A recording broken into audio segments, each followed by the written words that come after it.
All right, good evening and welcome. A meeting of the Cleveland County Board of Education for Monday, April 8th, 2024 is called to order. I'd like to call on Ernie Blanton, family pastor at Hope Community, for our invocation.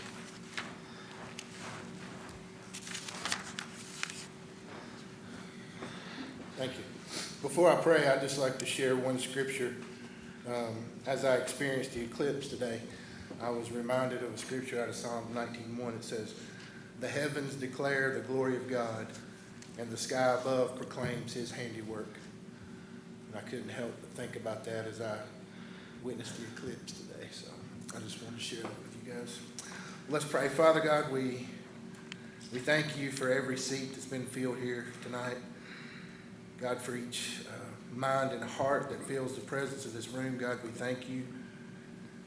Only you truly know, God, what we're setting out to accomplish this evening. God, you have an idea and a vision, and you give us daily instruction. And God, we have talents and abilities that you've blessed us with and time to work. God, however only you can see the perfect detail, the end of every beginning. God, every project, every season, every life. God, nothing is ever in vain, for even mistakes and missteps can be used for your good. God, your righteousness transcends all our efforts and understanding. And Father God, we pray that you forgive us. Forgive us when we become prideful. Forgive us, God, when that pride puffs us up, and maybe that pride even threatens to unqualify us in some situations. God, just help us to turn to you, to try to emulate you in how we serve one another, how we love one another.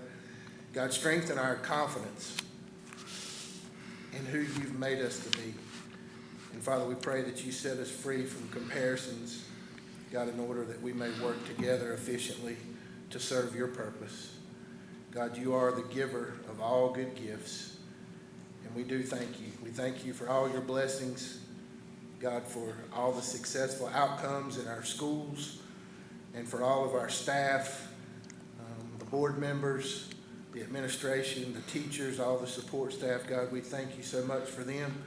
And God, just pray that you bless them and their families. And we ask that you, God, not only bless them, but bless them abundantly as we continue to seek your wisdom, your guidance, your courage, and your strength.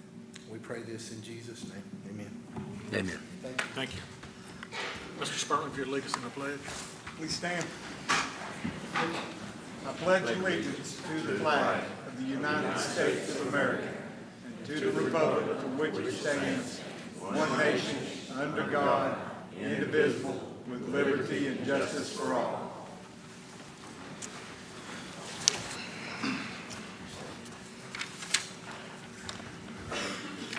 Next, we have our special recognition, Miss Rhonda Benfield.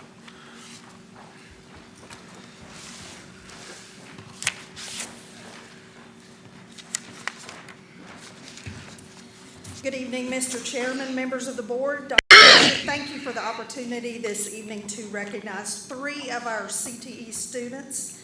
Spring is a busy and rewarding time for our CTSOs, and that stands for Career and Technical Student Organization.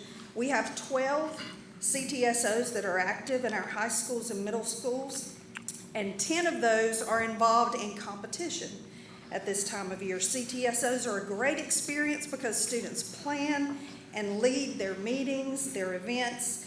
They learn Robert's Rules of Order, public speaking, leadership, communication, even interviewing skills. All of those things are actually part of the curriculum. So students have opportunities to then apply what they learn in the classroom and compete against students from other school districts on a regional, state, and national level. Tonight, we're recognizing 3 students from the DECA Club at Burns High School. These students competed last month in the North Carolina DECA Sales Project category. They wrote a 20-page paper, and then they gave a presentation before a panel of evaluators in Greensboro, and they earned a second-place finish in the state for their work. And they have earned the right to compete at the national level. So in just a few weeks, these students and their teacher will be traveling to Anaheim, California to compete for us. All 3 of these students are freshmen So we're expecting even greater things from them over the next 3 years. So if they will come up as I call their name, Dr. Fisher has a certificate for you, and then you can be congratulated by our board, and we'll pause for a picture. Julia Cornwell.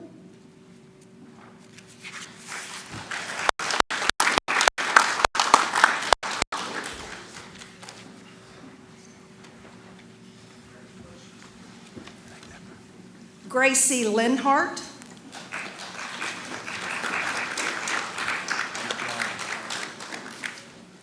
Turner Morris.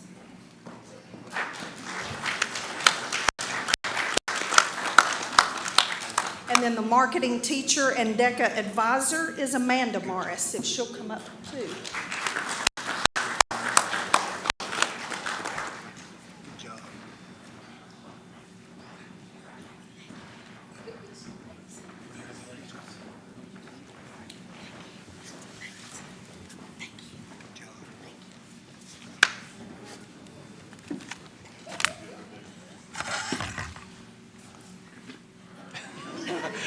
You don't get off that easy.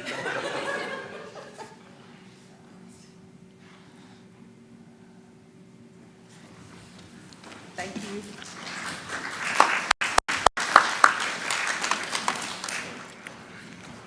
It looks like they have 3 more years to get that first place at state, so no pressure.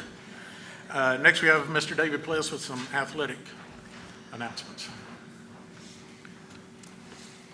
Mr. Chairman, members of the board, Dr. Fisher, thanks for giving me the opportunity to recognize one of our student athletes. We have with us state champion swimmer Alex Tysinger. Alex is a junior at Burns High School. Second year in a row, we've got to recognize Alex. She won the state championship in the 50-meter freestyle as a sophomore last year. And this year, she won the 50-meter free and the 100-meter freestyle. In addition, and this is a tremendous honor, Alex was named the most outstanding swimmer at the 2A meet. So what that means is we pretty much have the best female swimmer in the state right here in Cleveland County. Alex's parents, Joey and Jenny Tysinger, are with us tonight, and also her Burns High swim coach, Dan McCabe. Lastly, I want to say that Alex has over a 4.5 GPA. She's in the top 5 of her class, and she is an outstanding student-first athlete. Congratulations.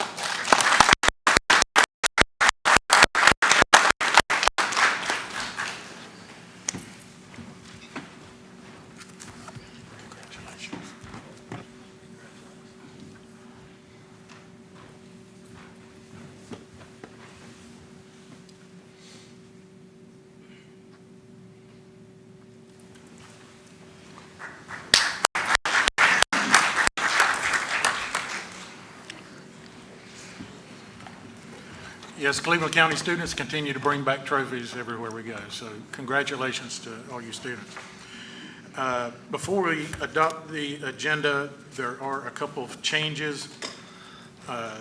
We need to have a brief closed session, so I'm adding that in at 12.01, and we'll move the personnel report from 5.09 to 13.01. So that closed session will be for a brief personnel discussion, then we'll have the personnel report after that and adjourn after that.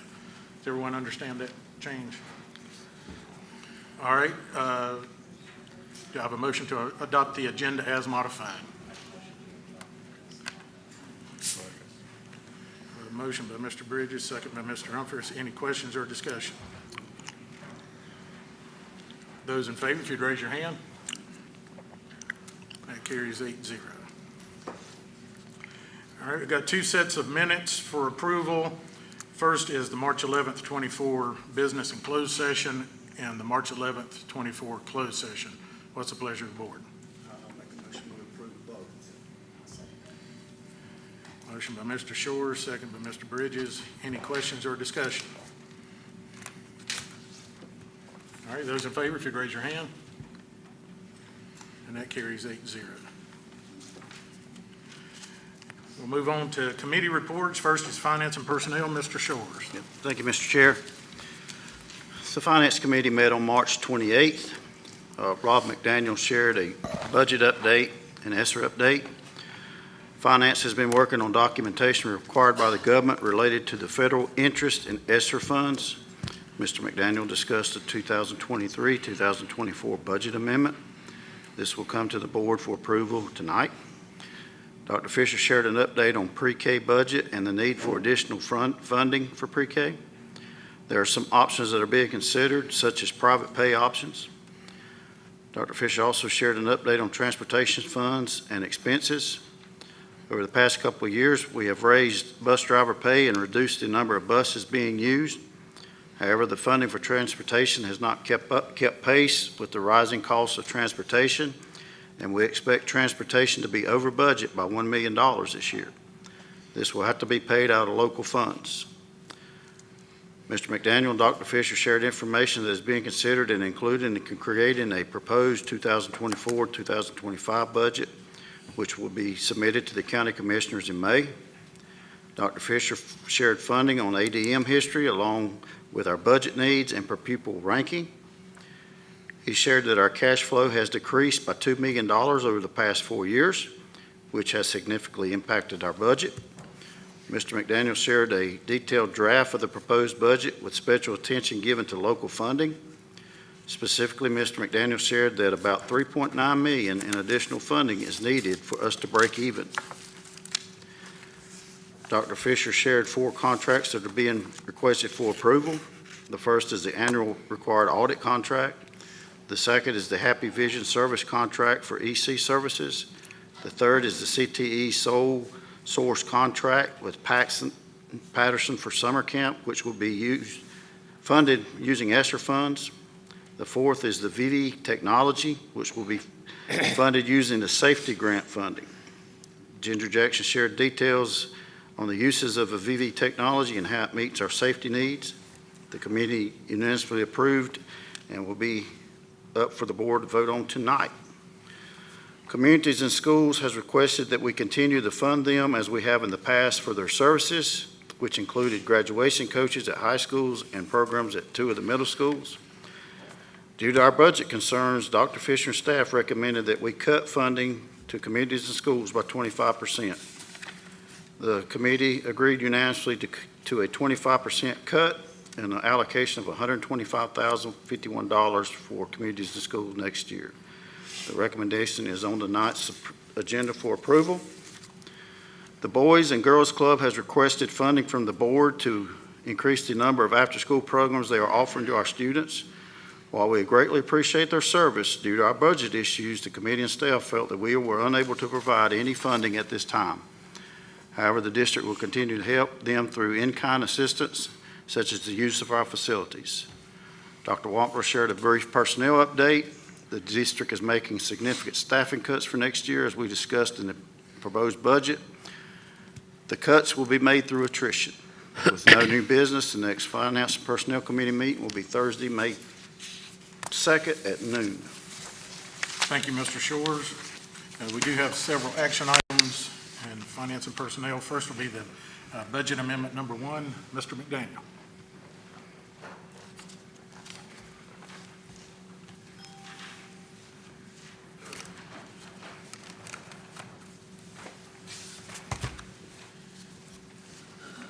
Thank you, Mr. Chairman, members of the board. In your packet tonight, you'll have an updated budget amendment from the Finance and Personnel Subcommittee meeting. The majority of the amendments that are on there are derived around personnel, where we move folks based on state funding. So if state increases or decreases a particular program code or object or purpose code, we have to move personnel around to make sure that we keep all of their purposes in line. Page 1 of that amendment is your local budget amendment, and you'll see where we are actually adjusting down just a little bit based on some moves, some additional funding that came from the state, which will allow us to move some folks over to state funding. Page 2 is your state public fund. You'll see the adjustment was upwards of $3.2 million, but there's also funding from the state to match that as well. Page 3 is the federal budget. Again, those are primarily personnel moves, moving folks in and out of particular programs and purposes. and it's matched by the funding that comes from the federal government. Page 4 is child nutrition, no changes in their budget. Page 5 is special revenue funds, donations, grants, gifts, a few changes there, primarily based around some additional funding that came in for Head Start and JCPC. We also had some additional E-rate funding and a child nutrition grant that was awarded. And then we've had to allocate some additional money to cover utilities and an item on the agenda tonight, which was a bus that got, Mr. Pless applied for a grant several years ago, and the grant came through, so there'll be an activity bus delivered. And that funding was received in Fund 8, so we've accounted for that in that budget. Page 6, Head Start Fund. No significant changes there other than adjustment in the indirect cost. Page 7 is capital outlay. A couple of changes there based on buses that the state delivers to us. We have to account for those in our budget even though they pay for them, so that's one of the increases in the budget side and also on the revenue side. We also received some additional funds to cover the SCIF athletic grants. So that's accounted for on the budget side and the revenue side as well.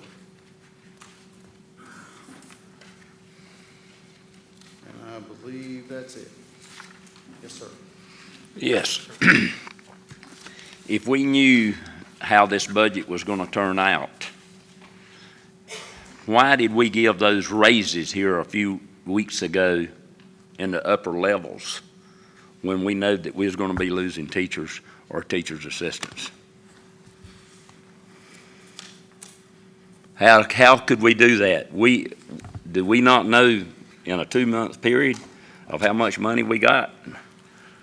Well, this is the current year budget, 23-24. Well, This is not next year. and he just mentioned that, you just mentioned that we was talking about from the committee, Mr. Shores did, that we were going to be short, we're not going to be restaffing some. If we're not going to be restaffing, then why did we put out those several big raises on administration? Our staffing we need our staffing to teach these kids. Do you know how much we've done in total raises on administration since we've been here? Well, It's only $130,000 divided over about 25 people. That 130 will get you one teacher, 1.5. One teacher assistant. well, you got to So start that somewhere. amount of raises did not cause any kind of big budget shortfall. So, any other questions on the amendment? I would just like to say something, just maybe clarify. I think we also had a discussion that Gaston was losing a lot of their top administrators, and we were doing everything possible to keep what we had because of the amount of money that some of the surrounding counties were paying their administrators.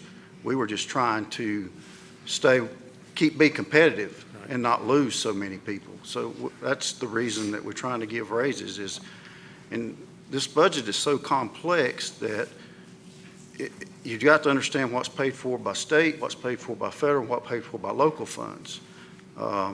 So I think the main reason, and I remember having this discussion about we wanted to keep our folks here, and that's why we gave the raises. Well, why, we need to keep our teachers too, but the thing about it, I'm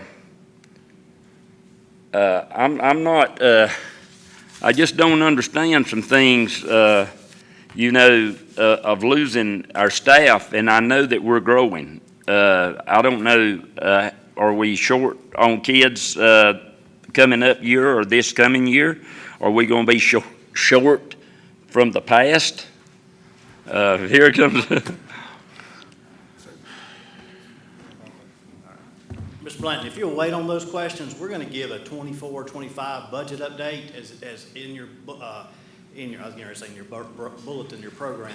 But on the agenda, we're going to do that moving forward, and I'll be glad to address those questions to you this time. But to this agenda item is a 23-24 budget amendment that is from the current budget. Has nothing to do with any of that kind of information. We're Right. taking funds that we've got, and that we need to make sure they're in the right areas because of adjustments at the state level and the information we have. I'll be glad to address those questions as we talk about the 24-25 budget presentation in 5.08. Okay.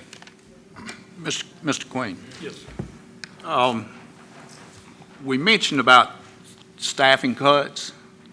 Now, where is that going to come from? Where exactly is, or is that That'll something be- you want to That'll be in mention? his discussion of the 24-25 budget Okay. year.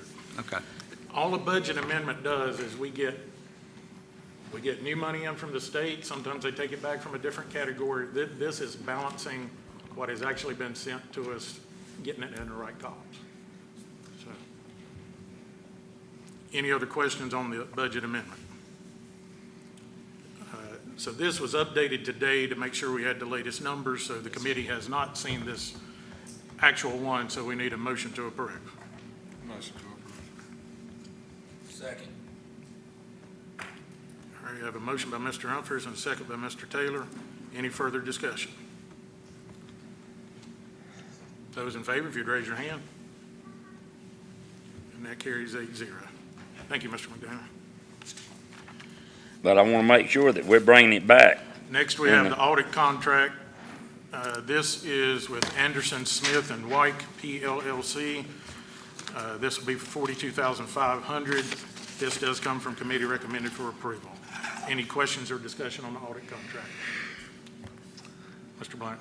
One thing, I think these committee meetings need to come back to the open, we have a board meeting once a month to do that, and the whole board's together, Well, that instead of having discussion's out of committee. order. We're talking about the audit contract right now. Any questions on the audit contract? All right, those in favor, if you'd raise your hand.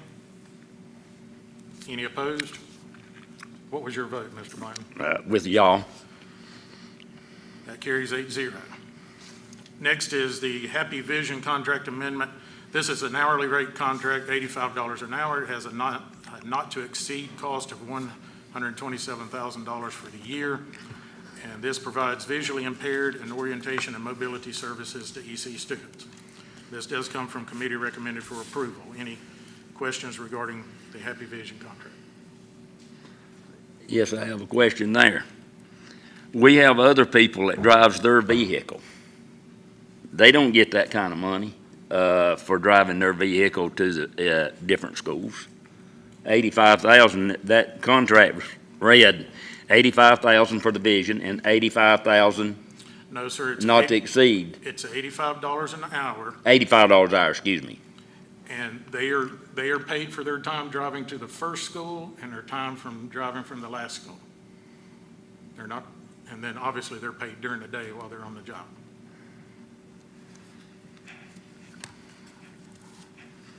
And I can't like read it or- too good. Well, and like it or not, when sometimes there's only one group out there providing the services and we're required by law to provide it, you have to pay the market rate. And that's Okay. what it is. Go ahead. Any other questions? Those in favor, if you'd raise your hand. That carries 8-0. Next is a CTE sole source contract. This is with Paxton Patterson. Amount of the contract is $38,200.45. This will be paid for out of ESSER funds, and it's for summer camp learning systems through our CTE program. Any questions on that contract? All right, those in favor, if you'd raise your hand. That carries 8-0. Next, we have the Vivi purchase. This is paid for through a safety grant. And again, this is with Vivi Technology. The cost of that is $74,998. And again, that's out of safety grant funding. Does come from committee recommended for approval. Can you explain exactly what that is? So with a, I think we gotta be careful. I do you mean, think that crosses over into? well, I saw the presentation that was described, and I don't want to give away our secrets to school Okay. safety. We can It's tell very- you, It's very good, trust me. It's top of the notch, and I just think we gotta be very careful. okay. Okay. Any other questions on that purchase? That's a yearly contract. Yeah. Yeah.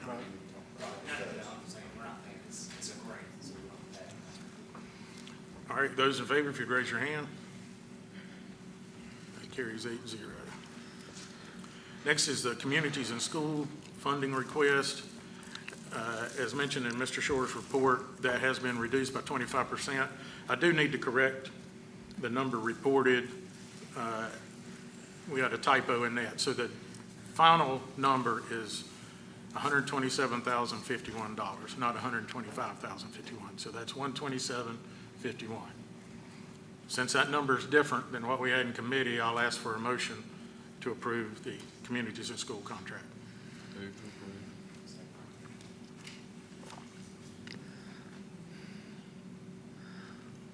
Is that you, Mr. Bridger? Any questions on that? I'll have one or two. Are we getting our money's worth there versus what we get out of the Boys and Girls Club and things like that, and what we're getting? Are we getting our money's worth? As I understand, yes, with the graduation coaches. Yes. Mr. Bridges. Mr. Humphries. Yes. Our primary services from them are the graduation coaches, and they are very helpful to our students. Any other questions? I think there's information on that in the Educational Programs Committee report from the month before. Those in favor, if you'd raise your hand. That carries 8-0. All right, Dr. Fisher, it looks like it's your turn for that 24-25 budget presentation.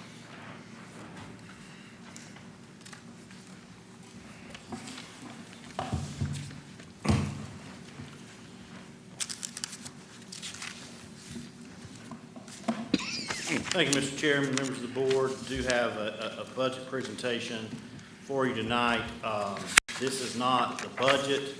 This is just a budget update that was shared with our Finance and Personnel Committee in conversation with Mr. Shores, chairman of that committee, and our staff. We felt like it was probably important to bring this in conversation tonight, just to kind of update you with some information as we finalized our budget proposal. As you know, we will bring a budget proposal to you. Superintendent's proposed budget comes to you in May. You have the opportunity to approve that. Once you approve it, it becomes the board's proposed budget. That proposed budget goes to the county commissioners. That by statute has to be in the county commissioner's hand by May 15th. So that will give us plenty of opportunity to do that. That is just a proposed budget. Once the county approves their budget, once the state approves a budget, the short session, then we'll have an actual budget. Sometime in June, we will bring to you a continuing budget. If the state does not approve their budget by the end of June, we'll bring a continuation budget to you just so we can get the year started and operate come July 1. And this is not anything new. We've done this for many years. Once the state approves their budget and once we have technical corrections and go through that process of implementation, then we'll present a full budget to the board. Tonight, the data is just, I'm presenting you some data that we're using to drive our budget requests. At the end of that, I'll give you some 3 scenarios that we have, communicated in terms of budget proposal that we would like to see. Obviously, we are have accomplished a lot of stuff, Cleveland County Schools. I'm not going to stand here and talk about all those. I think in one of the presentations, I had several slides of things that we have going on in Cleveland County Schools that are really, really good. Some highlights that we would want to mention, things like auditorium projects, some capital projects, some programmatic successes, just like the internships at our schools, CTE focus. You saw some of that tonight. the literacy work that we're doing in our elementary schools, robotics programs, the STEM focus, just lots of different things that are really good and highlights that I could spend time on that have been presented to the commissioners. But tonight, I really want to highlight a couple things that I think are very important. And the first bullet talks about cash flow versus rising costs of doing business. As you know, the cost of doing business is increasing. Even if you're doing the exact same thing you were doing before, the cost of doing business is increasing. If anybody is shopping at a store, you're paying bills, you're doing all those things, it is increasing. If you were going to the store and getting 10 items for $10, and you were doing that in 2019, today, you're gonna either need more than $10 to get those same 10 things, or if you only have $10, you're gonna get less than those 10 things. And that's just the reality in which we live.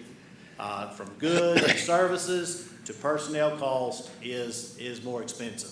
So we do talk about cash flow versus the rising cost of doing business. We know that the cost of doing business has increased. So if the cost of doing business has increased, your cash flow must increase, correct? If not, then you're going to have to do some things that do without some things. You're not going to be able to get those 10 things with that same $10 that you did in 2019. One of the factors that drives our funding is average daily membership, ADM. That's the number of students that we have in school that are enrolled. And so I've given you a 5-year history here. You know, we could give you a longer history. You've seen that. But in 2019, 2020, that was the year prior to COVID. Coming out of COVID, school districts across the state dipped in enrollment. And you can see a dip from we went from 1920 to 2021. Let me first highlight the two columns in each year. I've given you month 1 and month 2. Those are important for us because they drive funding from DPI. Those are important months as we look at what's our ADM. So as we go through the year, if you look at month 5 or month 6, ADM goes down because we have some early graduates, have different things happen. But month 1 and month 2 drives that. So you can see Cleveland County Schools is very, very consistent over the years with month 1 and month 2. We don't have a lot of variation to that. Our schools work extremely hard to make sure they get the students enrolled, counting month 1 ADM. So we did see a little bit of a dip after 2019, 2020, after COVID, to 2020, 2021. And then it's hard to see on this chart, but if you look, I know you've got a paper copy at your spots. We have seen an increase in enrollment in ADM since 2020, 2021. Now in 23, 24, we're not exactly up to the pre-COVID enrollment, but we're pretty close. That's a good sign. So if you look at this from a historical perspective, if you go back 15, 20 years, you will see a steady decline in enrollment in Cleveland County Schools, really through COVID. And then over the last 4 years, while it's not a significant increase in ADM, you are seeing some increase, a slight increase in ADM, which is good. That's a positive thing for us from a funding standpoint, but also a growth standpoint. Again, you've got that data, you can look through that. I did provide a budget update in the funding history. I go back to 2014, 2015 in this. You can see the different funds that we get. Supplemental tax has increased. There was a little dip there in 15, 16, and it has gone up from the beginning of that, this chart, 14, 15 to 23, 24. It's a 10-year history there. County appropriation is essentially flat. It hovers right around that $10 million. The sales tax, relatively flat over the last 10 years. There isn't a little bit of an increase over time. You can see it though, it's flattening out. Everything is flattening out on this back side that you can see the flatten out. Fines and forfeitures, the orange line at the bottom. It's hard to predict. That is just what we get in fines and forfeitures. So that's really not. It is a piece of funding that we get, but we budget that, not knowing from year to year what that will be. And then the red line is capital outlay funds. Just as a reminder, you see a peak there in 21, 22, and I'm sure if I ask you what that peak was, all of you would remember that was part of the auditorium funding that came in, that we drew down some of that money to finish our portion of the auditorium funds there with that peak. So, really relatively flat funding. Supplemental tax has increased a little bit, but it did dip there after 14-15. It's gone back up, but it has flattened out over the last couple of years. Now, this is a really good chart to break down the types of funding that we get. This is a really good chart to say what's total funding, because whether it comes from sales tax, whether it comes from property tax, whether it comes from appropriation, those are funds that we use to pay bills, if you will, in a cash flow situation. And so you can see there from 2019, 2020, we had a little bit of an increase in cash flow to 2021, and then we had a jump in 21, 22. But remember, that cash flow increase was because of that auditorium bump there and capital funds that were used in our portion to pay that. And then we've gone back down to 22, 23, and 23, 24 into actually a cash flow situation that's a little bit less than 2019, 2020, and 2020, 2021. And that's when I go back to the avenue of cost versus cash flow. Our costs are increasing, but that cash flow is at best very consistent over time. And you've seen in that time, you've seen salaries increase, whether it's bus driver salaries, teacher salaries, everybody's retirement, matching benefits have increased, not to mention just the price of doing business in terms of ordering trash bags, paying electrical bills, doing all those things that we've seen an increase since then. Okay. I will pause just a second here. It's not in your slides. We've talked about this before. We've really hit on it in our Finance Personnel Committee meetings about ESSER funding. ESSER funding is not in here. If you remember, we've made a concerted effort with ESSER funding to not have reoccurring costs, because if we have reoccurring costs in ESSER funds, we've got to find a place to pay for that now that ESSER is going away. So our costs in ESSER have been non-reoccurring. The board has approved a lot of capital projects in that and really done a good job of focusing on improving our facilities, but that improvement is a smart purchase in our opinion, because those are non-recurring funds that we don't have to pay there. So I've also given you a budget update. This is using Table 24. I know you probably say, well, what is Table 24? Well, the North Carolina Department of Public Instruction, their Business Services Office, they publish on their website, they publish lots of tables. There are probably 40 or 50 tables on there. Some of them have to do with enrollment. Some of them have to do with graduation rates. Some of them have to deal with suspensions. Some of them are finance related. So Table 24 is referenced in the district MOU with the county. This is a funding table, but Table 24 is the rank of local expenditure. Now, it's important that you know what we're measuring here is expenditure. It's not a level of funding, it's what we're spending per child. And so you can see in 2022, 2023, we were about 59th in local expenditure in that table. Here basically it's good if you go down, because that is your percentile is better. So you can see our average, we're about 57th or 56 or 57 in average. I can give you that exact number. Hang on just a second.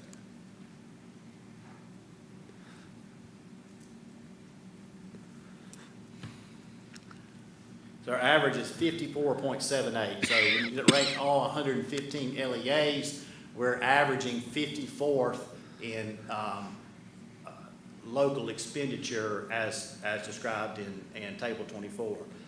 We've been as high as 70th, which again, high is not good. That means we're spending less money per child. And we've been as low as in 2020, 2021, we were 33rd, okay? So that's when the MOU came into that category. But you can see the volatility of that, especially when you look at 2020, 2021.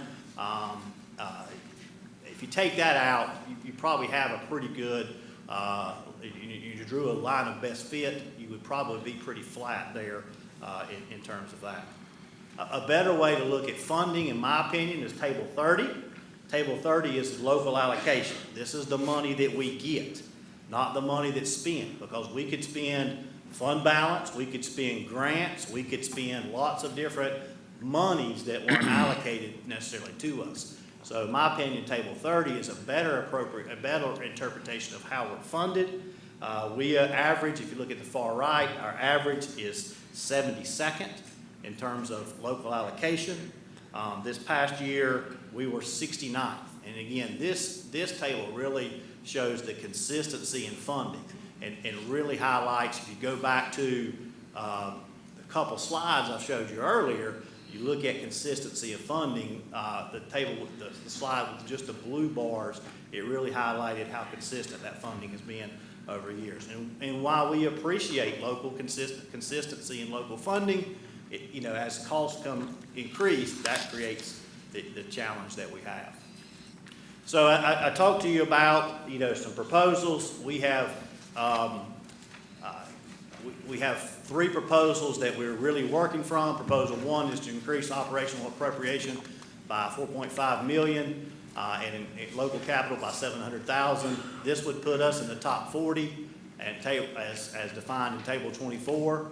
Now that we're looking at a year in behind, because right now you can see 2022, 2023 data. So you're never going to really know where you are until the next year when that data comes back up. Proposal number 2 is increased appropriation by $4 million and local capital by $700,000. And that would, if we look at Table 30, would put us in the top 50. And then proposal 3 is increasing local appropriation by $3 million, which would put us in the top 55 in Table 30, and increase local capital by $700,000. Again, this is using the data we have now, so that's assuming that nobody else's funding goes up, because if everybody else they're moving up on the chart, and so we might not move up on the chart as much as we think we're moving, but using this year's tables, if all things are consistent, then that's where we would go to be. And again, I hope that makes sense, because you're shooting at a moving target because you don't know what other people are appropriating and spending. So that's a brief budget update. Again, our staff continues to work on finalizing the budget proposal. I believe our next finance personnel meeting is May 3rd. I believe that's the date, Friday, May 3rd. So we'll have a draft for the committee at that time, and then we will have a superintendent's proposed budget to present to the full board at our next meeting here in May. So, Mr. Queen, we've got to try to answer your questions that you board members may have. Any questions for Dr. Fisher? Mr. Blanton? What would it take for us to go back to a workshop once a month that all the boards together instead of these committee meetings? I don't have a problem with the committee Mr. Blanton, meeting. that discussion is out of order. We're talking about the 24-25 budget. Meeting schedules has nothing to do with the budget. Well, it does, No, it because we talk about them in the you- committees. You need to talk about the 24-25 budget. Mr. Spurgeon. So I just want to make sure I'm right with this. So where does teacher raises and personnel raises come from? So they come from a variety of sources. The main source of that, well, let me clarify your question. When you say where did their raise come from, where does the money for the raise come from, or where does the what the teacher raise is come from? Well, I would answer both. Okay, Answer both of them. Okay, Yeah, since you brought that up. So that's a great question. I just want to make sure I answer the questions you're asking and Yep. giving you correct information. So the General Assembly sets a teacher salary schedule, okay? And they set that schedule, and I believe last year it was depending on where you were in the scale.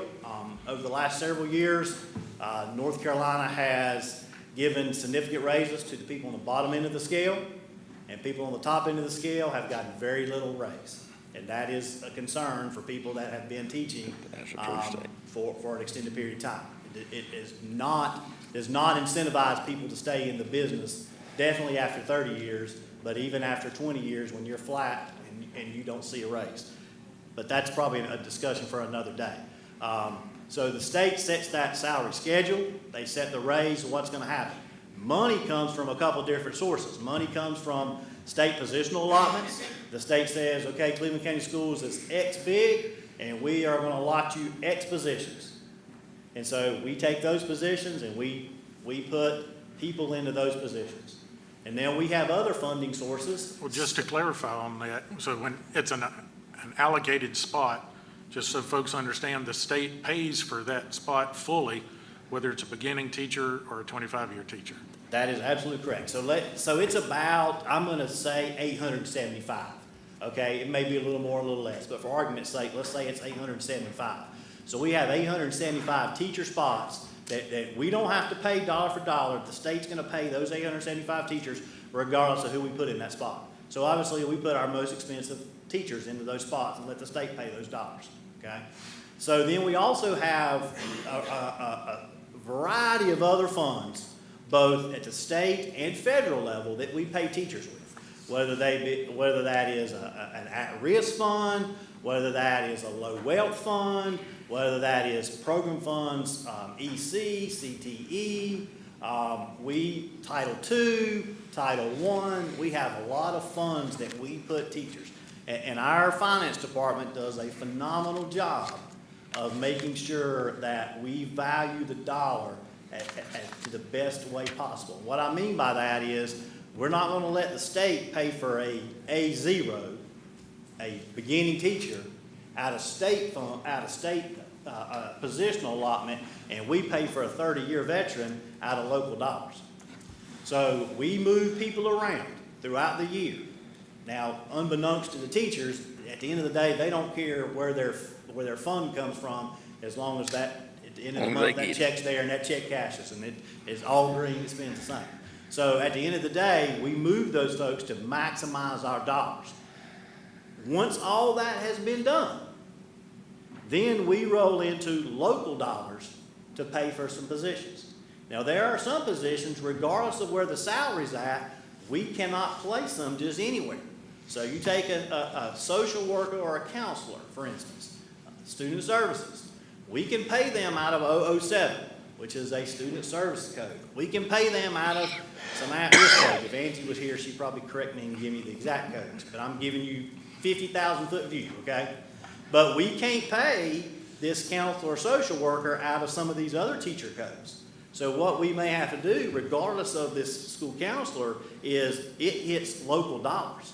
So once all that state, federal budget is taken care of, now we have a local budget that we pay for local paid teachers. Mr. Sperling, the state does not appropriate enough money to adequately staff our district. You know, they don't fund for small schools. They fund, the appropriation is like 1 to 800 or 900 for assistant principals. And that means our high school would get one assistant principal, or maybe 1.5. Take our two biggest high schools and they get one and split another. That's not enough to adequately fund schools. Not to mention the fact that you have some smaller schools that it just doesn't work that way. And I won't get into the K-3 class size issue that creates a strain on additional resources in this. We don't have that long unless you want to order breakfast. So what happens at the very end, and we have local dollars that we have to spend, and sometimes we're spending local dollars on assistant principals and counselors, and they can be more expensive employees because they're assistant principal, extra, additional employment, you have counselors, you have advanced degrees, all this kind of stuff. You're paying those out of local dollars. And as you see in the chart, we only have so many local dollars. And we have to pay a water bill, we have to pay a heat bill, we have to order trash bags, we have to order supplies, we have to do all these things that the largest employer in Cleveland County has to do. Plus, we have to pay these employees. Now, one final thing, is the positional allotments are covered. But when we pay employees, now we also have to pay benefits, retirement, insurance, all those stuff. So if you got a teacher that costs, let's say it's a beginning teacher at $40,000, that teacher doesn't cost $40,000. The teacher really costs, and what we budget is $80,000. Benefits, insurance, all those other things that go along with paying that. It's just not the teacher piece you have to pay. It is all the other stuff. So that's why sometimes when we say, and we've done this recently, we'll cut a position and add responsibilities to another position and give that person a pay raise, because it's so much cheaper for the district to give employee A $10,000 more to do 2 jobs than it is to hire a $30,000 employee plus pay another $30,000 for benefits. So we try to do that in cost benefits and understand if you reduce the number of employees, you reduce not only that salary cost, but you reduce the impact that retirement has, insurance, all those other factors that go into that. And to add to that, when you're talking about the raises, the supplements that we talk about that go out late in the year and in the spring. Right. So all those teacher supplements, which are 9 1/4, we pay all of that across the whole board. So whether it's an allocated spot or a local spot or a federal spot, we pay the local supplement, and all that comes out of local dollars. So that's why that supplement is so expensive for the district. And you've gone in the last 4 years, you've gone from a teacher supplement of 5.75 to, in the budget year 24-25, a supplement of 10%. So while you're paying more supplements, the 1% of a supplement, just think, that 1% is more expensive because the state is raising the salaries of those employees. So if 1% cost you $700,000 last year, 1% is costing you $800,000 or $850,000 this year. So it's costing more to do the same thing. Can I follow up? Yeah, yes, sir. So just make sure I understand all this. So we are dependent on not only very little on federal funds, Correct. a lot on state funds, and somewhere in the middle for local funds. And the cost of living, if you will, is going up for not only operating our schools, but our employees feel the cost of living going up. So we're trying to give pay raises, we're giving supplements. At the same time, we're trying to pay higher power bills, water bills, insurance, and everything. So either, like you said, either we have to pay less or we have to make more. And Or pay less, yes. pay less out less or pay out bring less. in more. Yes, sir. And so the school, we don't have any way to make money, right? I mean, We the are board- not a taxing authority. We don't have any way to make Thank money. God. So there again, we're dependent on federal, state, local. Right? Okay, just want to make sure. Correct. Mr. Shores. I guess I just want to make a statement and follow up kind of in layman's term, because I said this was a very complicated budget, that the point that most teachers are paid by the state. And we have nothing that we can't control that. Where our teachers come from and I'm going to ask the questions while I'm leading up those, where our teachers come from on the local side is, we want to reduce our class sizes, so we hire more teachers out of the local budget. If we did by what the state wanted us to do, says, well, then our class sizes wouldn't be as small. What we can do in the local budget is the supplement that we've went to 9.25%. That's really all we can do to help teachers in the local, because if you have a teacher that's in the local fund, that's getting paid out of the local fund, and the state comes in and says, we're giving teachers raises, we have to give the teachers in the local fund raises as well. Does that make sense? So my question is to you, well, I guess I kind of want you to explain where everybody else will understand Number one is, how much did those teacher supplements cost us? If you would share that. And I think it's always been the priority of mine as the Finance and Personnel Chair is to look after our teachers. I want our teachers to get paid, and we want to be very competitive. But that's where we're hitting stumbling blocks here. I will say this, Mr. Robb's here and shared with me in 2020, we were averaging $250,000 a month on our power bills. It's $516,000 now. It's more than went up 100%. 100% in 4 years in our power bill. Guess where the power bill gets paid? Local funds. So people don't understand the position we're in as a board. We're wanting to keep teachers, we're wanting to keep class sizes small, but again, explain to them the cost of the supplements, and so that what we are doing what we can for. I don't want people to think, because I get that question all the time, why aren't y'all doing more for teachers? Well, the state really controls what we do for the teachers except for supplements. So you're right, Mr. Shores, the state sets that salary scale. They set a 4-year teacher license, a general licensure scale. They have a teacher with a master's, national boards, all that's paid on the scale. So we do, again, 24-25, it will be in your budget for approval, for recommendation to move the current supplement of 9.25 to 10. That 10% supplement will cost us right about $8.5 million to give a 10% supplement. And, that is, and again, don't quote me on that number. That's an approximate number. We won't know that until we actually know what the personnel cost is and what comes out of the General Assembly. But I would say about 8.5, is that pretty close, Rob? About $8.5 million to give a 10% supplement. So, we could do a 20% supplement, but you need another $8.5 million to add to that. A 10% supplement for Cleveland County, while, I would love to even increase higher than that, but that is very competitive, especially if you give the supplement history in Cleveland County. We had one of the lower teacher supplements in the region, look back 5 years ago, 5 or 6 years And ago. explain that, and I think you have a little bit about, that could even go up if the state comes along and says, we're going to give a 4% increase. That bumps the salaries up of everybody. Now we have to do a 10% on all that 4% increase. Does that make sense?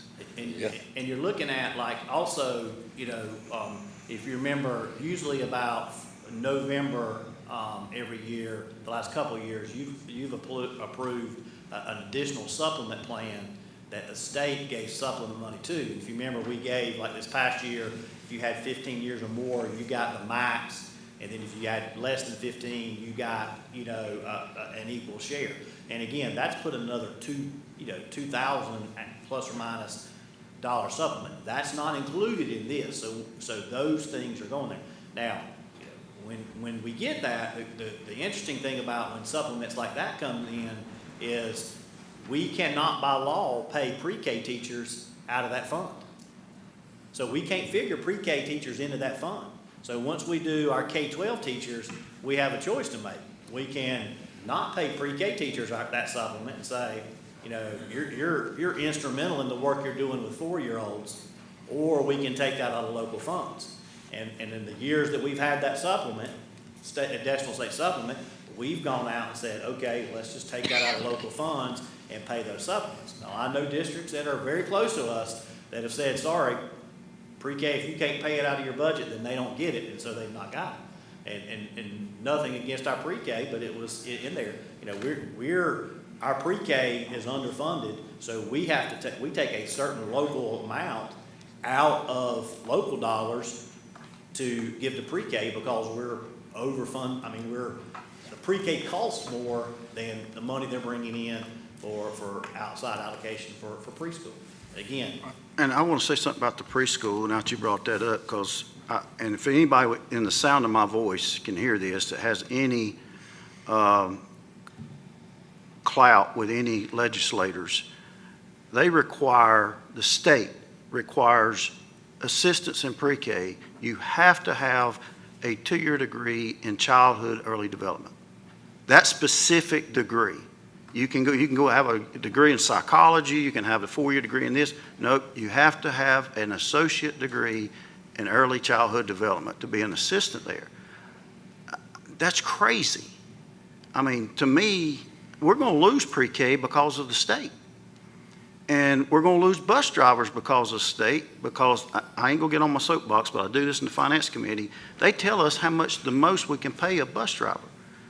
And we had a bus driver that when we wanted to move up to $17 an hour, we had a bus driver been driving the bus for 25 years. We couldn't even give him $1 raise because the state says we couldn't. That's why I'm telling you how complex this is. There's so much that the state and the feds, there's so much red tape that, oh. Well, and one more thing to add, the classified salaries have gone up about 50% in the last 3 years. So I think we were averaging around, well, not quite 50%, probably 40%. Averaging around $12 an hour for bus drivers, TAs, cafeteria workers, state mandated a $15 an hour minimum. I think we averaged a little over 16 an hour. And so we also went from a 1% to a 3% supplement on that. So now we're paying 3% on $16 an hour instead of 12. So it's all compounded. Did one of you raise it? I asked earlier, you mentioned staffing cuts, and, for this new budget for this year, can you kind of explain to me where those staffing cuts are going to come from? They're going to come from a variety of sources, Mr. Grigg, and that's always a good question. It's always a question that's got a long, complex answer. We've already started with some of those cuts with not hiring people. We just recently had an administrative assistant retire here that we didn't replace. And so we look at staffing and say, where can we cut staffing? How do we eliminate that? Some of it does come from classroom teachers. We look at an appropriation model and we look at an enrollment and say, what is student enrollment? What does the state appropriate you at? And then what do we, how many teachers are we going to give you? K-3, we're locked in because of class size. That's a complex model because some of our small schools, we actually have to put more teachers than the state allots because of the school is small and you can't exceed class size. So you end up with class sizes of 13 or 14 because you can't put 19 in the class, so you get there. We've tweaked, we'll be tweaking our high school funding model again, our class size is better than the average, but we'll tweak that to where at the high school level, while we're still overfunding them as according to the state ratio, but we will cut some positions from a high school teacher position there. We will cut some general purpose budgets. We're looking at special funds such as our Title I fund, Title II funds. How do we maximize those things, and how do we put people in those funds instead of doing some stuff? And it may come into a reduction of resources. It may be a reduction of staffing. We, at the elementary level, we hire, I shouldn't say just at the elementary level, across the district, we hire a lot of tutors. At one time, we were pushing 120 or 125 tutors across the district. We will not be able to afford to continue to do those tutors as we have been. We've cut some administrative assistant positions, not just at central services, but at our schools. What we're trying to avoid is to cut some things like that we have that we're paying out of local funds. For an example, guidance counselors and social workers.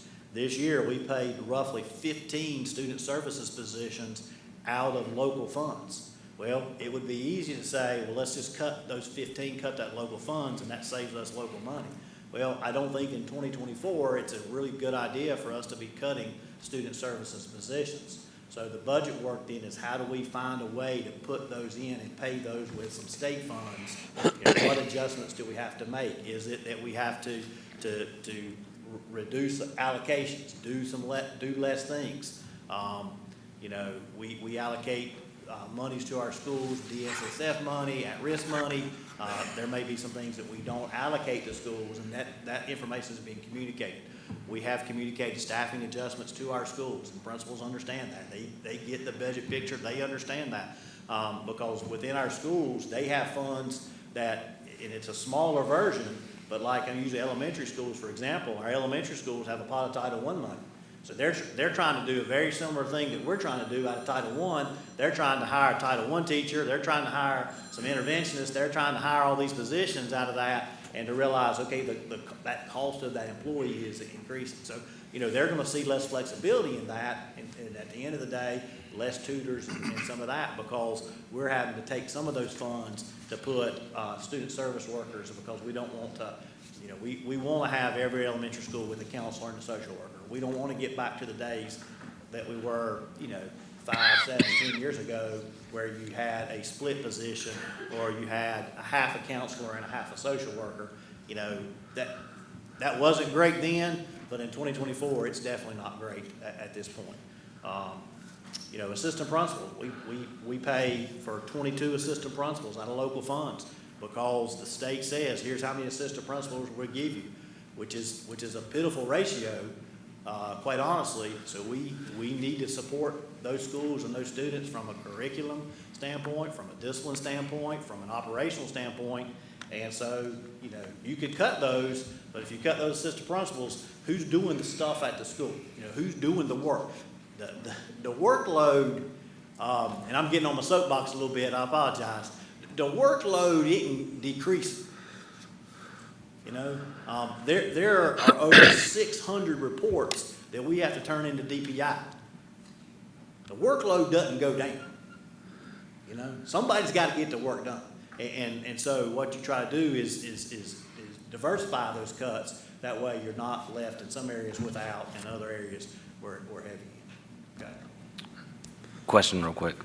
The proposal budgets that you gave to us tonight, proposal 1, 2, and 3, can you just explain a little bit so just for some transparency, so people know these budget proposals go to the county, is that correct? That's correct. Well, that's what we're proposing to the county of an additional $4.5 million Right. in funding would get us to here on the charts. And the chart, you could ask, well, why do you use the chart? Well, the chart 24 is referenced in our MOU with the Right. county.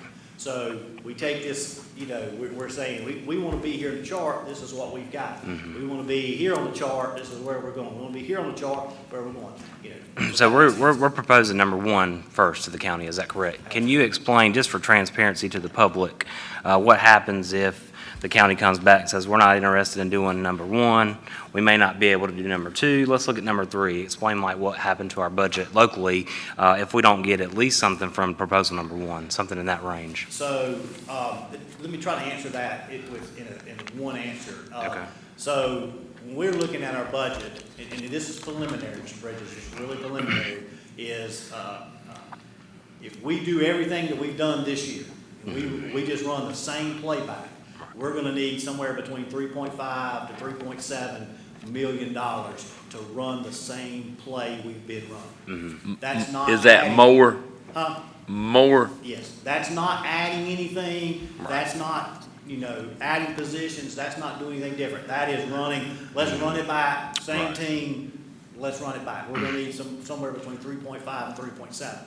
So if the county does give, let's say $4.5 million, hey, now we don't have to make those cuts. Right. Now, would we still make some, adjustments based on ADM? Sure. If your school is down 50 kids, we're going to staff your school differently Right. than the school over here that's up 100 kids. So, you still may say, well, I heard their school still got cut. Well, they got right size, they got adjusted based on the size of that school. So we wouldn't have to go in and say, right now, we try to fund a school at 115%, a secondary school at 115%, but moving forward, we're gonna have to reduce that to we're funding you at 110%.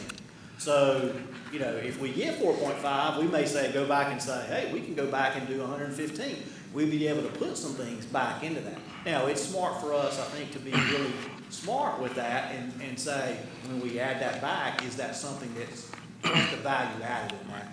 And what's the ROI on that? So anywhere on that continuum is, not having to do that.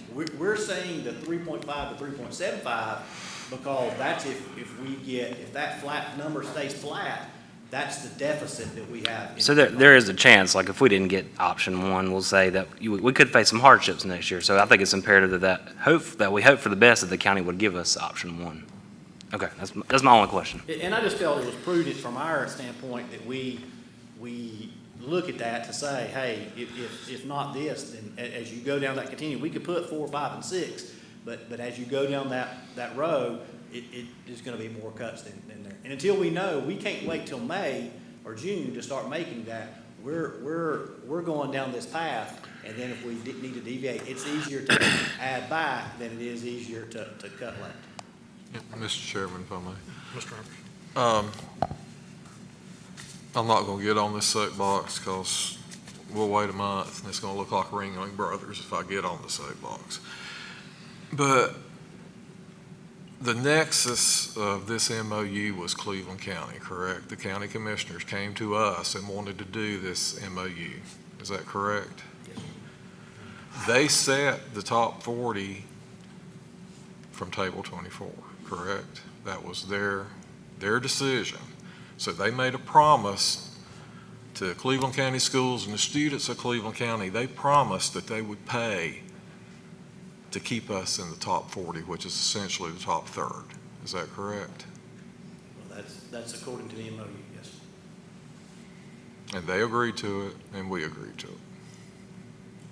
So that counts as a promise. So I'm just laying some groundwork, as Leah would say. So, okay, I'm good. Well, I've been sitting here about 20 minutes with my mouth shut. Now, when a teacher gets in that 27, 28, 29 to 30 years worth of service, state pops up a bonus raise, this, that, and the other, then we give a raise.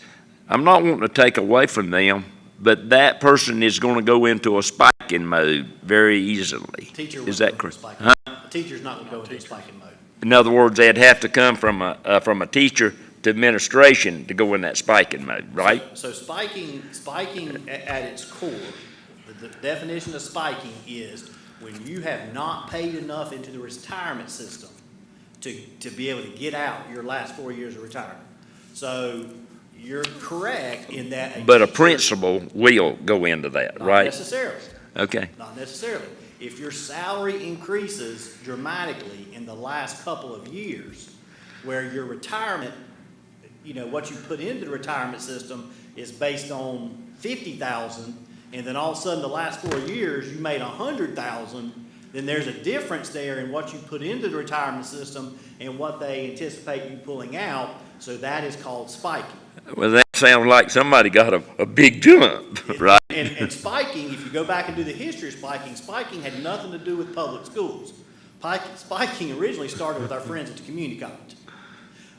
But we got roped into spiking. Spiking comes from your age, spiking comes from your salary, spiking comes from what you put into the retirement system. So what we've had very few spikers, if you will, that cause the district to spike. But if you look who's on the spiking list, it is people that, and not trying to hate because I'm one of them, is when they get to almost 50, they get in that spiking range. Now what you as a board need to hope is that those people work long enough that they put enough into the retirement system that now they go off the list. We've had people that were on the spiking list and then they go off the spiking list because what they put into the retirement system is greater than what they're anticipating to pull out. So you're right in concept that the spiking was put in so you wouldn't have this employee in the last 4 years, somebody all of a sudden said, oh, we're going to give them a $100,000 a year raise to boost their retirement, and it created issues. But All right. we have very few spikers. I've got two more little things. Okay. And I know probably each one of us board members received this. Public schools grading scale. 84 to 100%. I'd like to know if North Carolina has got this in their picture to Mr. do. Blanton, we need to say that we're on the budget. Talked for 30 minutes and I haven't said anything. Well, we're talking about the budget. We're not talking about grading scales. My gosh. Well, y'all talked about everything too. Y'all didn't just talk about It was budget. on the budget. You can recommend that for the committee, you can recommend it be. I'm not in the gonna next thing. recommend nothing to a committee because this board needs Well, to let the people you know need what to- we're saying. All right, that's enough. Any other questions? I'm not through. Said I had one more thing. Well, do you have a question on the budget? I don't know if it was or not. Well, are you done or not? I just will be, because you're gonna call me out of All right. order. Any other questions? Again, this is just a budget presentation. We're not approving anything tonight. This is just to bring you up to date on what's been sent to the county. I asked for the Any salaries. questions? That's got something to do with the budget, and I I'm got not them. recognizing you right now because you're Mr. I'm gonna speak. So. You give me So, time. sir, No, sir. So it seems we're walking a tightrope, and Mr. Bridges asked questions about the county supplying money, things like that. So so really, if you don't get the extra money, then you have a choice. Either don't pay people as much, or hopefully through attrition, we get rid of some salaries so we can continue to pay what we're paying. Correct?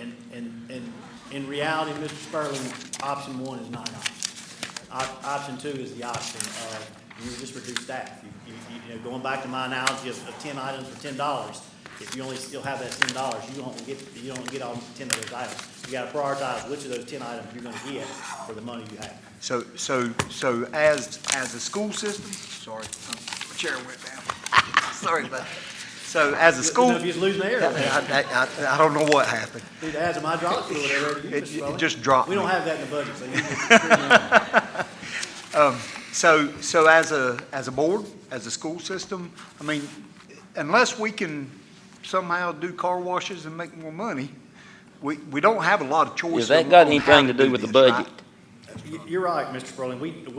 We are dependent upon, as you said, state, federal, and local funds to the tune of plus or minus 65%, 10 to 15%, 25% is there. So you're attuned to that, and what we try to do is make sure we really are good stewards of that and put that money to the best use possible to attract, retain, and hire good talent. And good talent comes at a price. And, you know, to be able to balance that, to make sure we're providing for resources. So bringing that up, if you don't pay, I know Mr. Blanton had a problem with giving some pay raises earlier, but if you don't pay teachers enough, what do? They go to South Carolina, right? That's one of the reasons If you why we don't really pay work on ourselves. administrators a competitive wage, what do? They go to where they can, because their cost of living is going up also. So they have to figure out how to make more money to sustain their living. It's supply and demand, it's talent attraction. It's, you go to Green Heck, you go to Clearwater, you go to any company, they're doing the same thing. College is doing the same thing. I will tell you, we are barely keeping up, in terms of that. And I will say, and many of your staff, that you get a hometown discount. But we're barely keeping up across the board. Thank you. Thank you, Dr. Fisher. Thank you. As we approved at the beginning, we'll be moving the personnel report to the end. The Educational Programs Committee did not meet this past month. The next Educational Programs Committee will be May 3rd at 10:30 a.m. And next we have Operations Committee report, Mr. Taylor. Thank you, Mr. Chairman. The March 28th Operations Committee meeting was called to order by Chairman Greg Taylor. Rhonda Benfield shared a list of CTE equipment that is broken or no longer useful and requested these items be declared surplus by the board. The committee unanimously approved the CTE surplus list for approval by the board at their April meeting. Dr. Jennifer Wampler and Chip Childers shared a capital projects report for review. The committee discussed the report. This report will be attached to the board's agenda in April as an information item.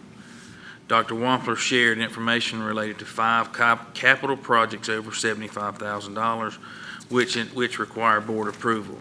Those projects are Grover Elementary roofing of the pre-K building at $107,415, Kings Mountain Middle painting project at $90,500. James Love Elementary HVAC replacement at $91,625. Crest Middle cooling tower replacement at $96,120. And Bowling Springs Elementary painting project at $84,800. The committee unanimously recommended these projects for approval by the full board at their April meeting. Daniel Sherman shared 3 change orders related to some of our ongoing large projects. These were shared as information since they are over $30,000 but less than $75,000. The first was for additional paving to be completed this summer under the current mobile units at Crest High School, which will be paid using auditorium grant funds. The second was for the addition of a classroom HVAC unit at Shelby High School, and the third was for additional controls in the pool area at Shelby High. Both of these will be paid using ESSER contingency funds. Dr. Wampler shared a list of maintenance equipment that is broken or no longer useful and requested these items be listed as surplus by the board. The committee unanimously recommended the maintenance surplus list for approval at tonight's meeting. Jamie Courier shared a list of school nutrition equipment that is old, broken, and no longer useful, and requested these items be declared surplus by the board. The committee unanimously recommended the school nutrition surplus equipment for approval by the board at their April meeting. Brian McClung shared a request for the approval of a PO in the amount of $99,842 for an activity bus. The system will be reimbursed for the expense of for this expense by the Volkswagen Settlement Grant, which was a grant transportation applied for and received. Mr. McClung also shared a list of DWI seizure and county vehicles and requested these vehicles be declared surplus by the board. Committee unanimously recommended approval of the transportation's list of seizure and county vehicles by the board at tonight's meeting. Ginger Jackson shared information about technology's Vivi request, which will address safety needed and be funded through the safety grant. This request was also presented to the Finance Personnel Committee and will come for approval at tonight's meeting. The committee reconsidered the previous decision to declare 2 mobile units at Crest Middle School surplus due to some questions. In the end, the committee decided not to recommend a change to their decision to declare the units surplus. Dr. Fisher shared concerns he had received related to the solar eclipse today. The district plans to continue on a regular schedule, as we did, and to communicate related information to parents. With no additional new business, the meeting was adjourned. The next Operations Committee meeting is scheduled for Friday, May 3rd at 12 p.m. Thank you, Mr. Taylor. We do have several action items under operations. First is the East Elementary House. As you recall, we declared this property surplus and put it out for the upset bid process. I do have a resolution that I'll read into the record. So whereas the Cleveland County Board of Education owns property located at 701 Cleveland Avenue, Kings Mountain, North Carolina, whereas the board has declared the property surplus and no longer necessary for public school purposes, whereas the board has offered the property to the Board of County Commissioners pursuant to North Carolina General Statute 115C-518A, and the Board of Commissioners has declined to obtain the property, whereas the board finds that the best interest of the Cleveland County Schools would be served by the sale of said real property as is in accordance with the North Carolina General Statutes. Whereas the board wishes to dispose of the property pursuant to General Statute 168-269, providing for the sale of real property by negotiated offer, advertisement, and upset bids. Whereas the original offer of $50,000 to purchase the property has been upset, the most recent qualifying bid was in the amount of $70,000. As of Tuesday, April 2nd, 2024, the 10-day upset bid period had expired with no further qualifying upset bids were received. Whereas the board accepts the high bid offer as the final sale amount. Now therefore be it resolved by the Cleveland County Board of Education that the superintendent is authorized to proceed with the final sale of the above-mentioned property in the amount of $70,000 in accordance with state and local laws and provisions, and if approved, that'd be adopted this 8th day of April. Do we have any, this closed out after committee meeting, do we have any questions, or before we do that, what's the pleasure of the board? Motion to approve. Second. So we have a motion by Mr. Taylor and a second by Mr. Blanton. Any questions or discussion on that property sale?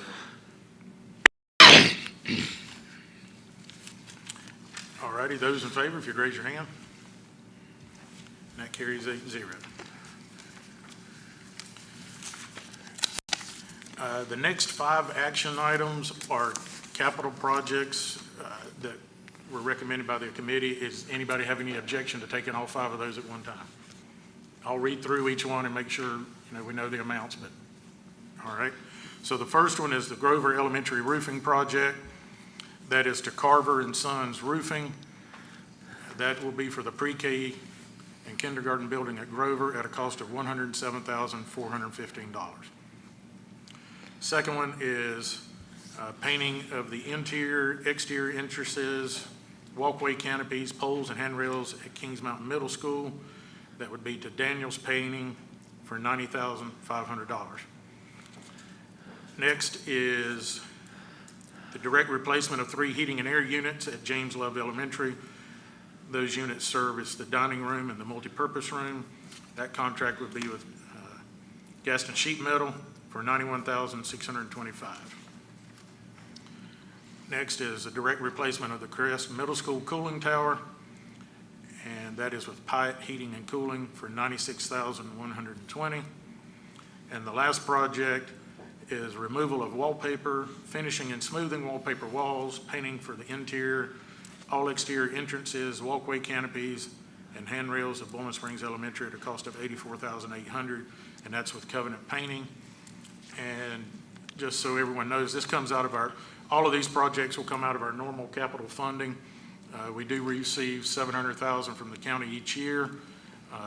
It's been our practice to hold off until about March or April to make sure nothing breaks earlier in the year, and so far it's been a good year. Things have held together, so we do have this money available for these projects. The total is just north of $470,000 for all of them. So any questions about any of those projects? Those in favor of all 5, if you'd raise your hand.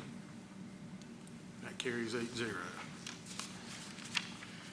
Next, we have 4 sets of surplus equipment. If there's no objection, we'll take all 4 of those at one time. So we have maintenance surplus equipment, CTE surplus equipment, child nutrition, and transportation vehicles. And those transportation vehicles are the DWI seizures and excess county vehicles. So any questions on any of those? All right, those in favor of the 4 surplus list, if you'd raise your hand. That carries 8-0. Last one is the activity bus purchase order. This is to White's International Trucks in High Point. That's for $99,842. And again, that's paid for out of a Volkswagen settlement grant. I don't know what Volkswagen did, but it got us a free bus.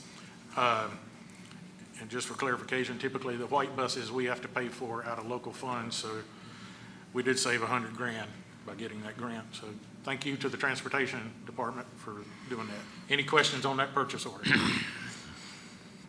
Those in favor, if you'd raise your hand. We can argue over which school gets it later, I guess. Mr. Pless is smiling right there. Next is our policy committee report. Mr. Humphries. Okay. So the policy committee met on Tuesday, March the 26th, at noon. Dr. Fisher led the committee in reviewing policies 4130, 4150, 4150R, and 4155 regarding school assignment, student transfers, and athletic eligibility. The committee had a lengthy discussion related to our policy and practice around athletic eligibility and transfers. District staff will work on a policy update for the committee to consider in the future. As part of the ongoing policy manual review, Dr. Fisher and myself led the committee in reviewing policies 3120, 3120R, 3132, and 3135. These policies are part of the 3000 section of the board policy manual, which is educational programs. No changes were recommended to these policies by the committee. Dr. Fisher, review policy 6140, student wellness, which relates to physical education requirements. This policy has been discussed in relation to middle school schedules and elective options. In new business, Dr. Fisher shared some information related to the recent restriction of supplemental digital resources in alignment with the Parents' Bill of Rights.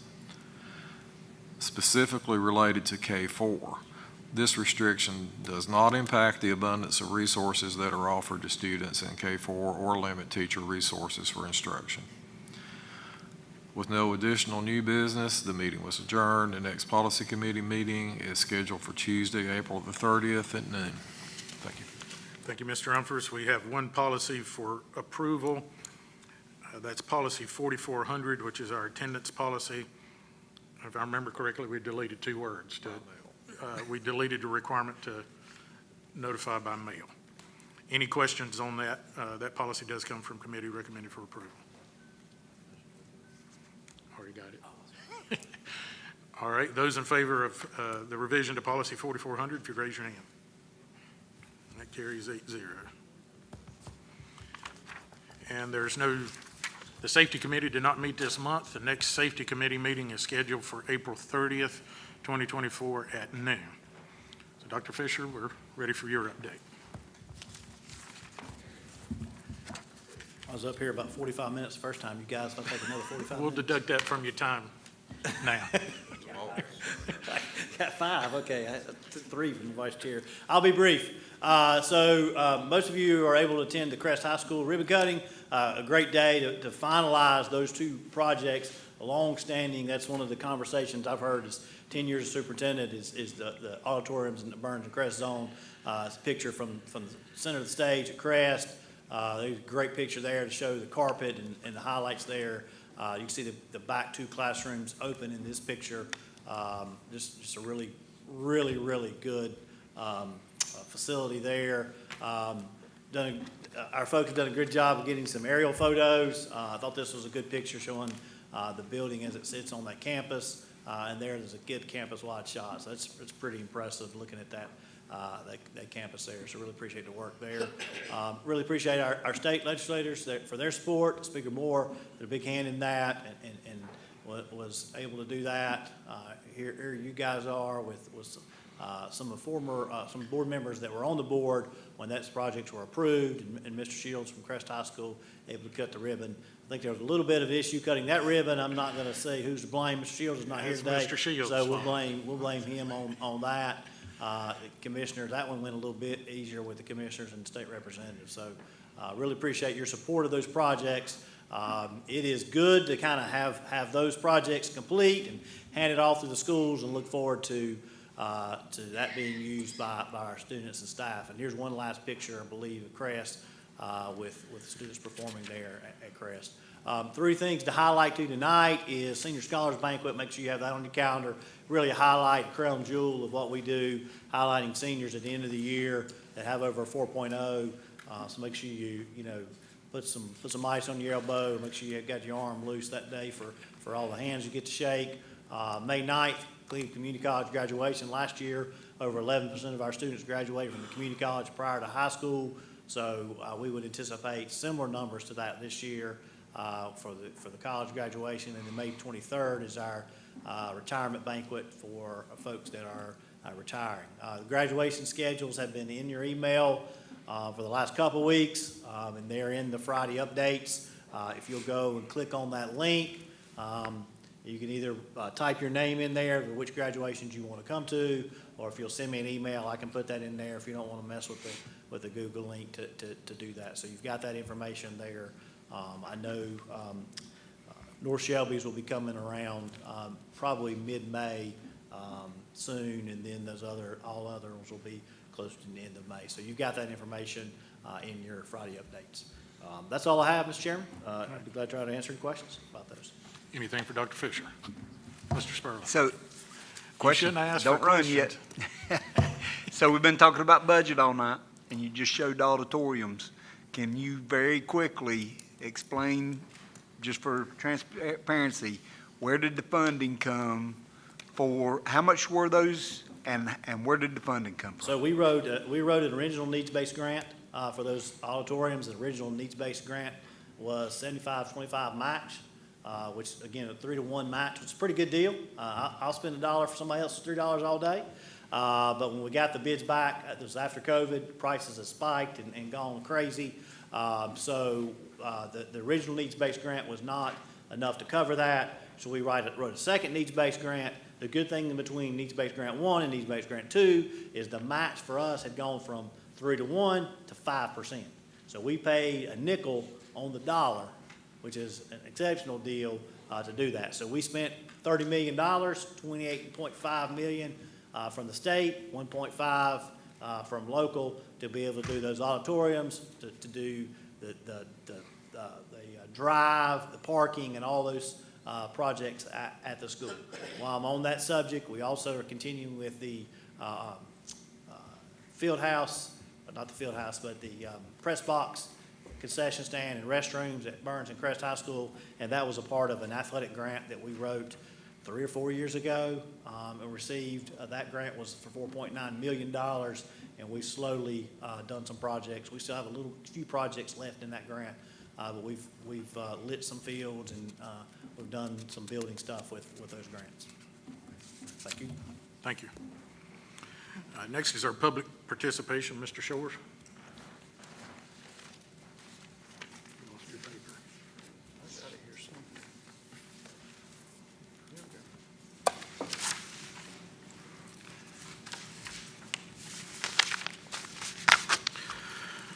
Public comment should not address any specific confidential student or personnel matter. Specific concerns related to confidential student or personnel matters should be directed to the superintendent or designee. Comments must be relative to matters that are within the authority of the board. Speaker shall refrain from personal attacks and threats directed towards staff, elected board members, or members of the public. Speakers shall be courteous in their language and in presentation.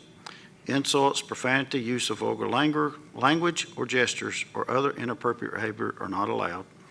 The board vests in its chair or other presiding officer's authority to terminate the remarks of any individual when he or she does not adhere to the results established above. Any person who willfully interrupts or disturbs a board meeting may be directed to leave the meeting by the presiding officer. Any person who refuses to leave may be prosecuted for disrupting a public meeting. Persons appearing before the board are reminded as a point of information that the members of the Cleveland County Board of Education are without authority to act independently as individuals in official matters. Immediate answers are not generally possible and must be deferred to pending investigation and consideration by the full board. Thank you, Mr. Shores. We do have one person signed up for public participation, Ms. Nanette Lenhart.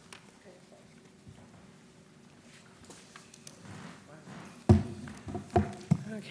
Good afternoon, Chairman and board members.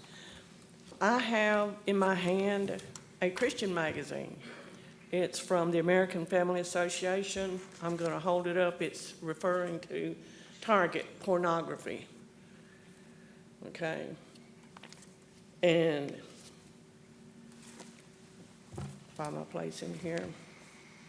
1962 pornographic images were set outside a local elementary school in Manhattan, New York. Distraught, many concerned members of the community rallied to have the material removed. Their goal: protect children from being prematurely exposed to graphic porn. Together, they contacted mayors and brought up the incident via radio and television in hopes to have the graphic images removed and further actions taken. I say this just because we have a lot going on in our schools. We have a lot going on in our nation. And this was printed October 2022, this magazine. And I have in my hand an email that I saved from February 2023 when I came up to the board and presented. Superintendent resigns after student dies by suicide following on video bullying incident. Let's hope we need to get a hold of this in our school system. And I'm just speaking for our school system. Also in my hand, I have a email. it was referring a formal complaint against Burns High School coach and all others associated with the Burns High School vandalism and subsequent cover-up. This was dated May 30th, 2023. So raise your hand if you've seen hundreds of houses being built and apartments, single-family homes and dwellings. So we know that we're going to get some more kids, I think, out of that. So we as taxpayers don't need another $500,000 organization to tell us that more kids are coming to our schools. I mean, that's a given. So I appreciate your time this evening. Thank you. Ms. Lenhart, just for a matter of clarification, do you have any examples of the pornography or bullying here in Cleveland County schools? Or I don't, no. No, Okay. I don't. Just All right. Thank you. we've been over that before. All right, thank you. We'll proceed on to board member comments. Mr. Sperling. So, first of all, I'd like to congratulate our student athlete, the state champion, and above all, for her grade point average. Very, very, very impressive. Thank you, Ms. Benfield, for bringing the CTE, again, our accomplishments in CTE. I'm a big advocate of CTE, as everybody should know. I do want to point out, even though all of our board members don't always agree, I do think we would always agree that our teachers do a good job. They deserve as much as we could offer them. They work long hours. I've been there. I know how much they work.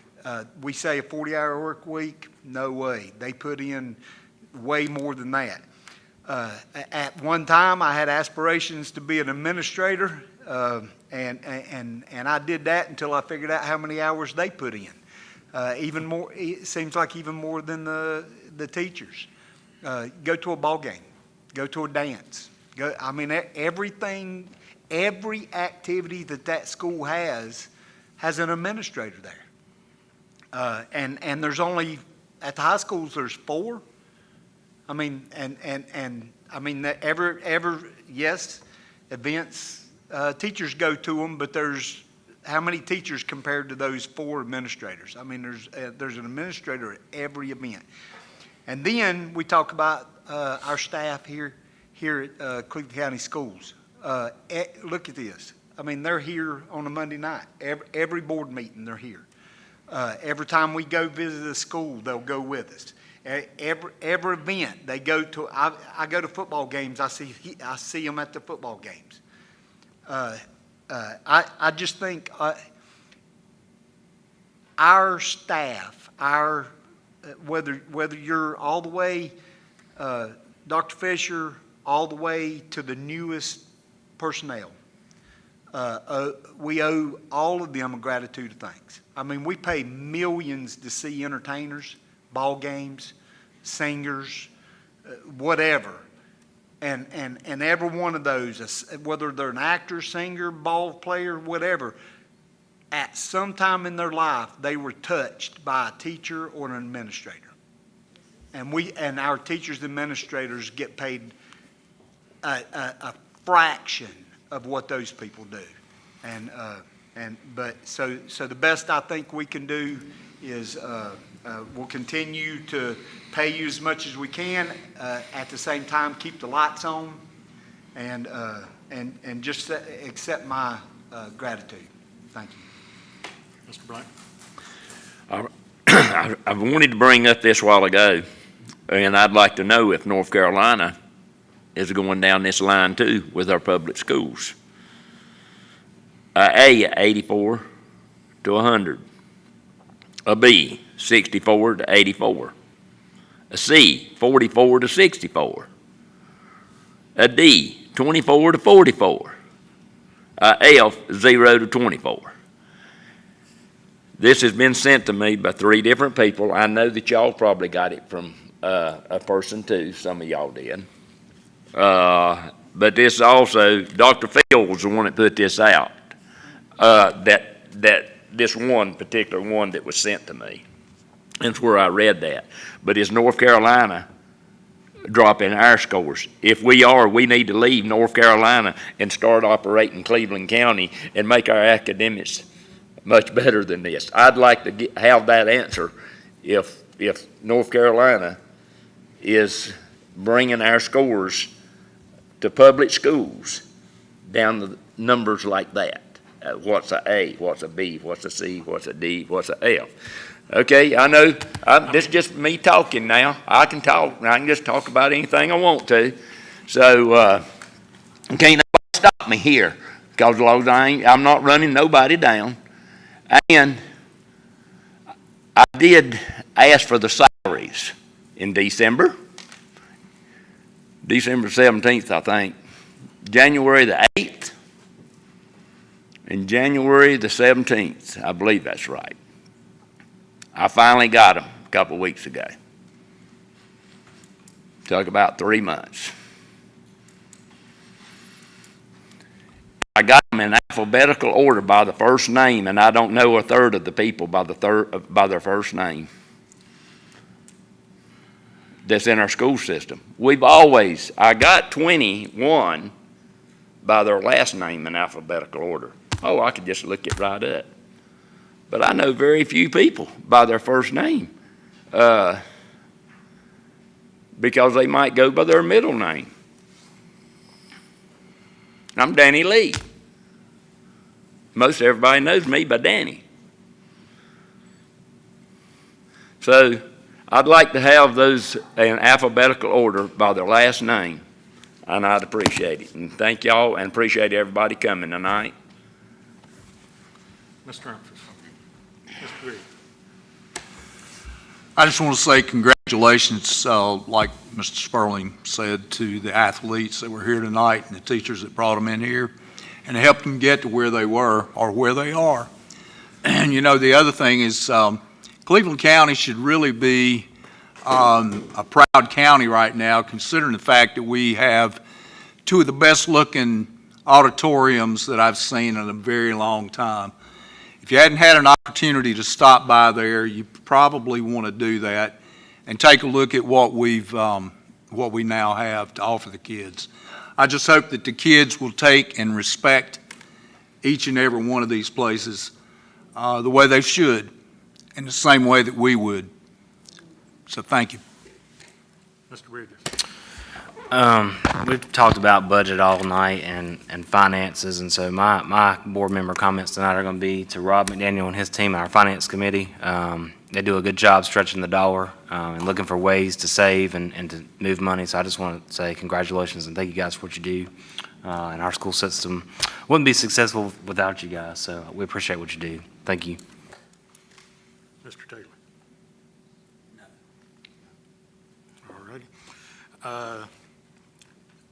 Mr. Bridges, thank you for saying that.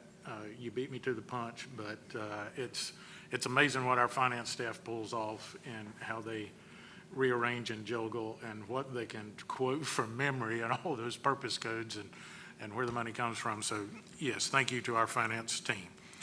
Mr. Shores, do you have a motion to enter closed session? Yes, I do. Yes, I do. Pursuant to General Statute 143-318.11, subsection A6, I move that we go into closed session to discuss a confidential personal matter. We have a second. Second. Who did I hear first? We'll go to Mr. Grigg. Those in favor, if you'd raise your hand. That carries 8-0. All righty.